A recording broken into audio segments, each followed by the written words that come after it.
Hey guys, I'm back today and I have a thought on balance. And in particular, I want to talk to you about the balance between living cautiously but not too carefully.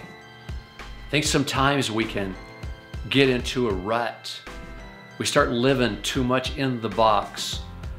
And you know, I have a fear of regret that surpasses my fear of failure. I preached on the fear of failure the other day, and I talked about Peter and how that he was out on a boat one day with the other apostles and they were caught up in a storm. And Jesus came walking to them on the water. And when Peter saw him, he said, "You know what? I want to walk on the water." And he said, "Jesus, bid me to come." And Jesus looked at him and says, "Come, Peter." And he got out of the boat and he walked on the water, at least for a little ways, until he lost focus and he started sinking. But the idea that came to me is, what gave Peter the courage to get out of the boat? Well, you know what? He had the fear of failing Jesus. He had the fear of not taking advantage of an opportunity. And that fear was more fearful to him than the fear of the waves in the sea. And so I think we have to have motivation. And we have to come to a place where we say, my fear of regret is worse than my fear of failure. Emerson said life is a series of experiments, and the more you make, the better. And each is an opportunity for growth, even if it costs you something. You could say two words to me today that would make me cringe, at least for the moment. And if you said those two words, oh man, I'd have to try to get myself to not get depressed. And those two words are family feud. I took my family down a year or two ago and we appeared on the show Family Feud. And we did well for a while, but when the cameras got on us, we crashed and burned. I look back on that, I thought, why'd you do that? That was stupid. You crashed and burned and caused your whole family to be embarrassed on national TV.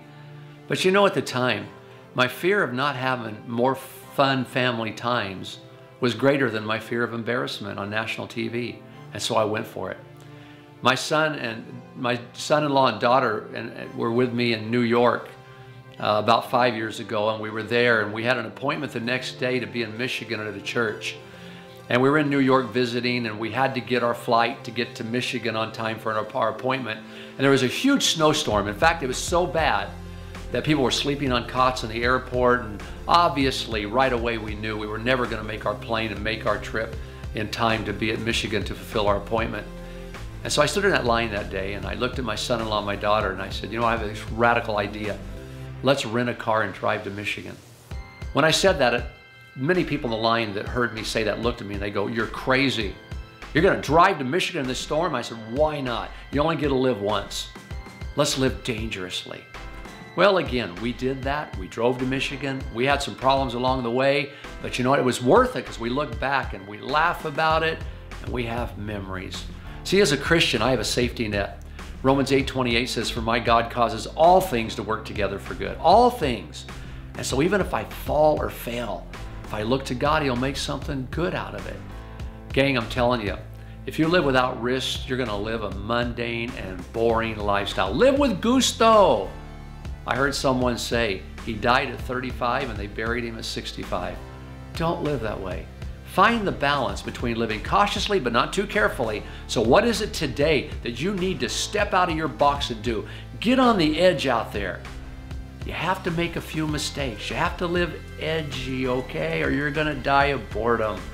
So I hope this says something to you today. God bless. Have a great week.